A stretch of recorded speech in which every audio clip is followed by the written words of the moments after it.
Chapter 11. Imagining being all grown up. Well, we do, said Miguel firmly. Angel asked if you could imagine that you've grown up to be 21 years old and your life has been surrounded by a great deal of happiness. 21? Asked Jemima. 21 is almost 100 years old, said Six. Miguel nearly choked. 21 is only 10 years away from Skye's age now. It's 17 years away from my age, said Jem with a pout. 16, said Six. You're 5 today. Jemima looked shocked. I am, she said, staring at Miguel.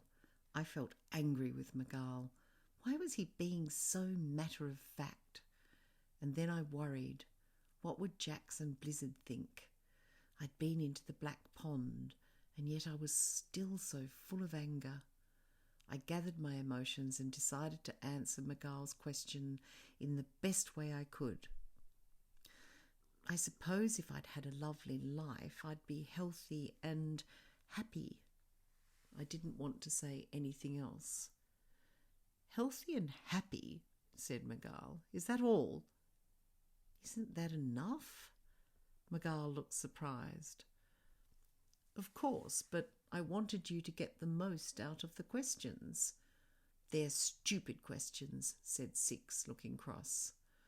Miguel rearranged himself in his wheelchair.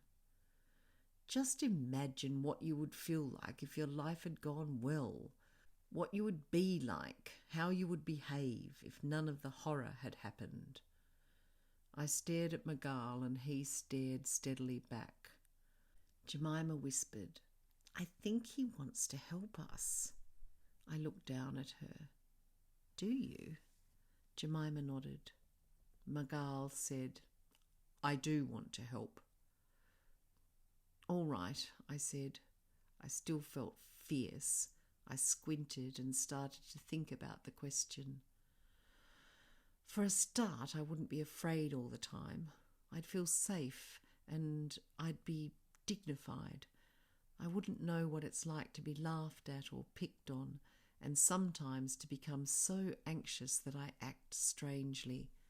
Miguel nodded. I wouldn't be afraid to show that I'm clever. I wouldn't know what it's like for people to hate me. Miguel coughed. Do people hate you for being smart? He asked. People like Isla and Filthy do, I said. They hated me being good at things, and some of the kids at the centre did too. Jealous, said Miguel, snorting. Some children have so little that they lash out. In the case of the fake overlord and the failure of a baroness, well, they're just mean. Miguel's eyes softened. Anything else? He asked. Well, I wouldn't know what it's like to have wings given to me by an archangel, only to have them ripped out by an overlord. Jemima squeezed my hand and Six snuggled in closely.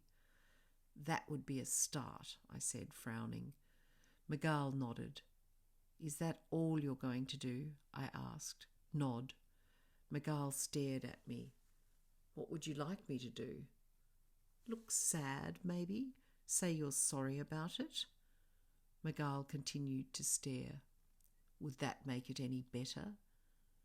No, but it's rude to just nod. After about 5 minutes of silence, Miguel wheeled his chair over to us and extended his hand. Thank you, he said, shaking hands with each of us. Thank you for what? For sharing your thoughts. Okay, I said, feeling confused. And thank you for the coconut ice rolled in cocoa, said Six. I blushed, remembering Miguel's gift. Oh yes, I said, thank you. Miguel shrugged. You're welcome. Spuds were my favourite when I was small. I thought you might like them. They were delicious, said Six. Angel will ask more questions when she returns, said Miguel.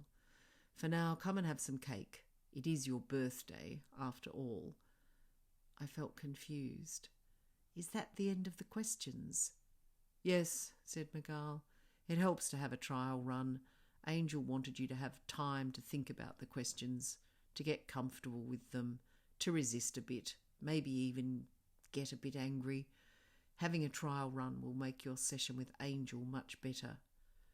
I frowned. Why didn't you say so? Well, that would have ruined the trial, said Miguel. I sighed. I'm sorry for being rude.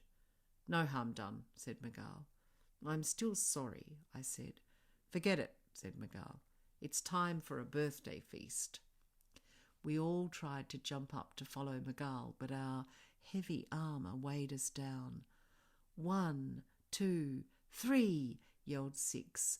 Back to our birthday clothes.